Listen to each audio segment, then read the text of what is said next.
কৌস্তব বাগচি কংগ্রেস ছেড়ে বিজেপিতে যোগদান করলো, এতে আমার কোনো কিছু বলার নেই।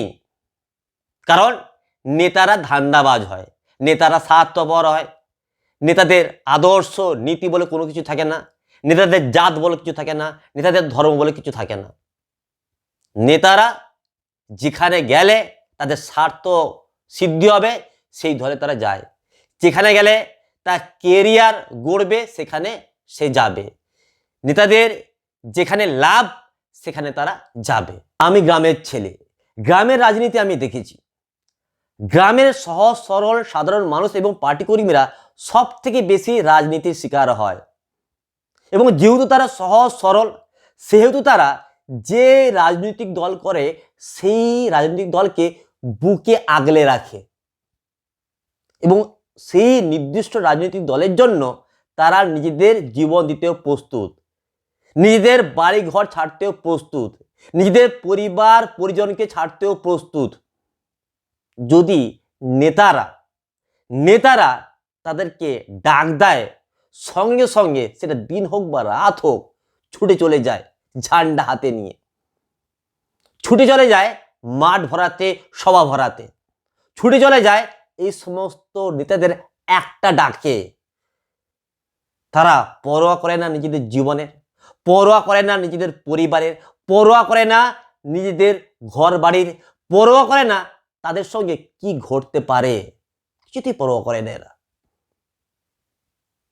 এবং গ্রামে থাকাকালীন যদি কোনো রাজনৈতিক দলের দ্বারা আক্রান্ত হয় তাও তারা রাজনৈতিক দলটাকে ছাড়ে না, যে দলটা করে সেই দলটাকে তারা ছাড়ে না, আমরণ সেই দলটাকে আঁকড়ে রাখে বুকের মধ্যে।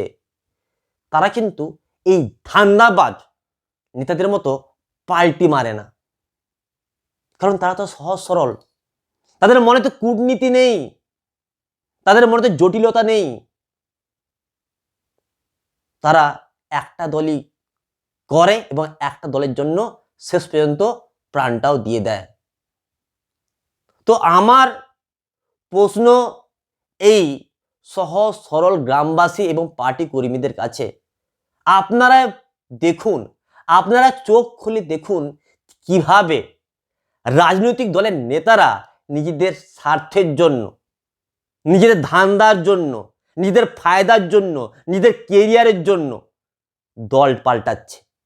আর আপনারা কি করছেন? এই সমস্ত ধান্দাবাজ নেতাদের জন্য নিজেদের প্রাণটা দিয়ে দিচ্ছেন।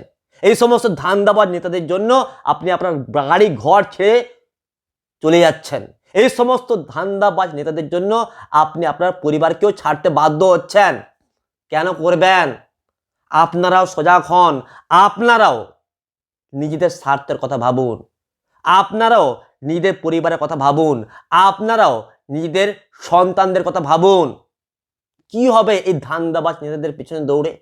আমার গ্রামের সাধারণ গ্রামবাসী, সাধারণ পার্টি কর্মীদের কাছে অনুরোধ, আপনারা কোনো রাজনৈতিক দলের জন্য নিজের জীবনকে উৎসর্গ করবেন না।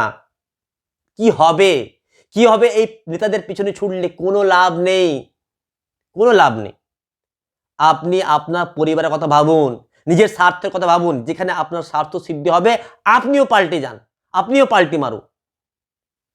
কেন আমি তোমার কথা কেন শুনবো?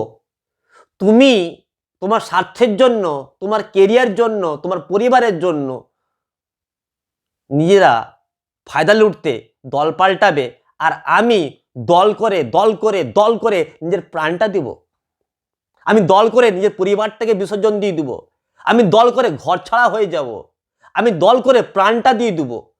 কেন রে ভাবো? আমি এই রাজনীতি করে, পার্টি করে নিজের প্রাণটা কেন দেব? নিজের ভাইয়ের সঙ্গে, নিজের প্রতিবেশীর সঙ্গে, নিজের আত্মীয় স্বজনদের সঙ্গে কেন আমি ঝগড়া করব?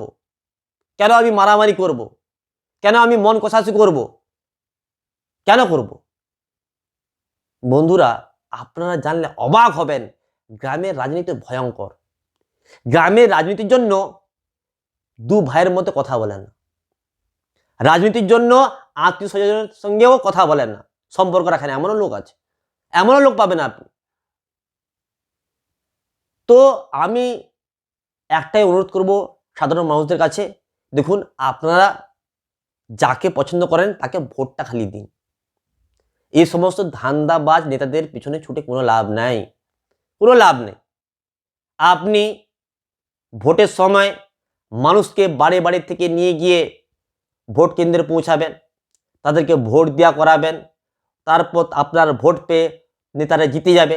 নেতারা জিতার পর নিজের ফায়দার জন্য, নিজেদের স্বার্থের জন্য, নিজেরা টাকা কামানোর জন্য এক দল থেকে অন্য দিকে লাভ মেরে পালিয়ে যাবে। তা আলটিমেটলি আপনার কি লাভ হবে? আপনি রাত জেগে দিন জেগে কন্ট্রোল রুম পাহারা দিবেন, আপনি রাত জেগে দিন জেগে এই ভোটের জন্য লড়াই করবেন, আপনি নিজের প্রাণ দিবেন, আর এই ধান্দাবাজ নেতারা ফায়দা লুটবে। আমি একটাই অনুরোধ করব সহজ সরল গ্রামবাসী এবং সহজ সরল গ্রামের পার্টি কর্মীদের কাছে, আপনারা ভালো থাকুন, সুস্থ থাকুন। এই পার্টির জন্য দয়া করে নিজের জীবনটা দিবেন না। এই সমস্ত ধান্দাবাজ জালি নেতাদের জন্য নিজের প্রাণটাকে দিবেন না। নিজের পরিবারের কথা ভাবুন। ভালো থাকুন, সুস্থ থাকুন।